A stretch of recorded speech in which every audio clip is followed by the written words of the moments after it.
رئيس فيفا يحضر مواجهة النصر والدحيل. أوضحت صحيفة الرياضية أن جياني إنفانتينو رئيس الاتحاد الدولي لكرة القدم فيفا سيحضر مواجهة النصر الليلة أمام الدحيل القطري ضمن الجولة الثالثة من دور المجموعات لدوري أبطال آسيا.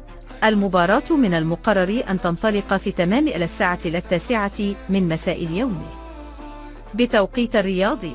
وكان إنفانتينو قد حضر مواجهة الهلال بالأمس أمام مومباي الهندي في إطار الجولة نفسها على هامش زيارته الحالية للعاصمة السعودية الرياض. رونالدو الأفضل في الجولة 10 حصل هدف البرتغالي كريستيانو رونالدو وقائد النصر في شباك ضمك على جائزة أفضل هدف في الجولة 10 من دوري روشن السعودي. الدون كان قد سجل هدف العالمي الثاني في اللقاء من ركلة حرة سددها مباشرة على يسار حارس ضمك لتنتهي المباراة بفوز النصر من 2-1. يبدو أن الأسطورة البرتغالية كريستيانو رونالدو مهاجم نادي النصر السعودي قد جهز مفاجأة من العيار الثقيل لقلعة العالمي بعد اعتزاله كرة القدم نهائيا.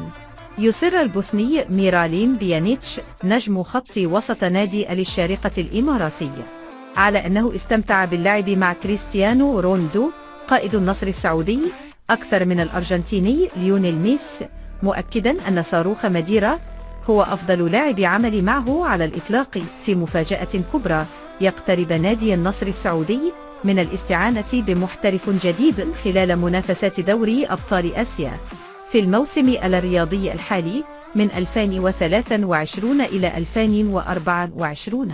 ظهر عضو شرف النادي الهلال السعودي الأمير نواف بن محمد ليخالف ما تباهى به الجمهور طوال الأشهر الماضية حول بيئة الهلال بتصرف مفاجئ تجاه البرتغالي كريستيانو رونالدو قائد النصر.